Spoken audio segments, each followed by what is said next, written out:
Selamat pagi sahabat-sahabat Kristus. Tema saat teduh pagi ini adalah melindungi masa depan kita. Bacaan Alkitab terambil dari kitab Kejadian pasal 25 ayat 19 sampai 34 yang berbunyi demikian. Inilah riwayat keturunan Ishak anak Abraham. Abraham memperanakkan Ishak. Dan Ishak berumur 40 tahun ketika Ribka anak Betuel orang Aram dari Padan Aram, saudara perempuan Laban orang Aram itu, diambilnya menjadi istrinya. Berdoalah Ishak kepada Tuhan untuk istrinya, sebab istrinya itu mandul. Tuhan mengabulkan doanya, sehingga Ribka istrinya itu mengandung. Tetapi anak-anaknya bertolak-tolakan di dalam rahimnya, dan ia berkata, "Jika demikian halnya, mengapa aku hidup?" Dan ia pergi meminta petunjuk kepada Tuhan. Firman Tuhan kepadanya, "Dua bangsa ada dalam kandunganmu, dan dua suku bangsa akan berpencar dari dalam rahimmu. Suku bangsa yang satu akan lebih kuat dari yang lain, dan anak yang tua akan menjadi hamba kepada anak yang muda." Setelah genap harinya untuk bersalin, memang anak kembar yang di dalam kandungannya. Keluarlah yang pertama, warnanya merah, seluruh tubuhnya seperti jubah berbulu. Sebab itu ia dinamai Esau. Sesudah itu keluarlah adiknya. Tangannya memegang tumit Esau. Sebab itu ia dinamai Yakub. Ishak berumur 60 tahun pada waktu mereka lahir. Lalu bertambah besarlah kedua anak itu. Esau menjadi seorang yang pandai berburu, seorang yang suka tinggal di padang. Tetapi Yakub adalah seorang yang tenang, yang suka tinggal di kemah.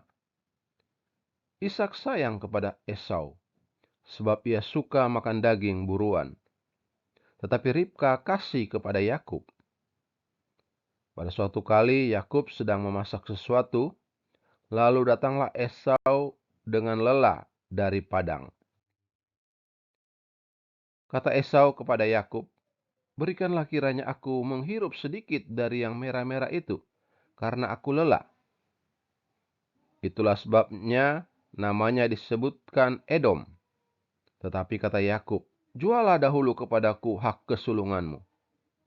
Sahut Esau, "Sebentar lagi aku akan mati. Apa gunanya bagiku hak kesulungan itu?"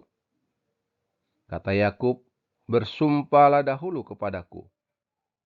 Maka bersumpahlah ia kepada Yakub, dan dijualnyalah hak kesulungannya kepadanya. Lalu Yakub memberikan roti dan masakan kacang merah itu kepada Esau. Ia makan dan minum, lalu berdiri dan pergi. Demikianlah Esau memandang ringan hak kesulungan itu.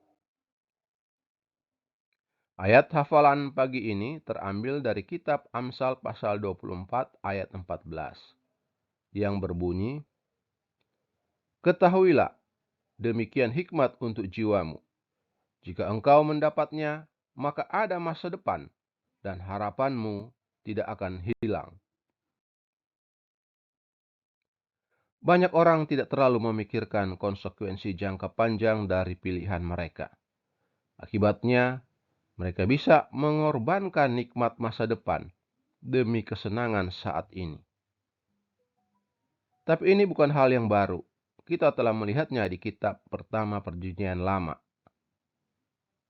Karena terpengaruh oleh kebutuhan dan keinginannya yang mendesak, Esau gagal menghargai hak istimewa yang dimilikinya sebagai hak kesulungan. Pada masa itu, anak laki-laki tertua menerima 2 bagian warisan dari ayahnya, beserta pimpinan keluarga. Namun dalam situasi khusus ini, ada lebih banyak hal yang dipertaruhkan. Hak kesulungan berisi berkat-berkat perjanjian yang Allah buat dengan Abraham. Esau tidak terlalu peduli dengan warisan rohaninya.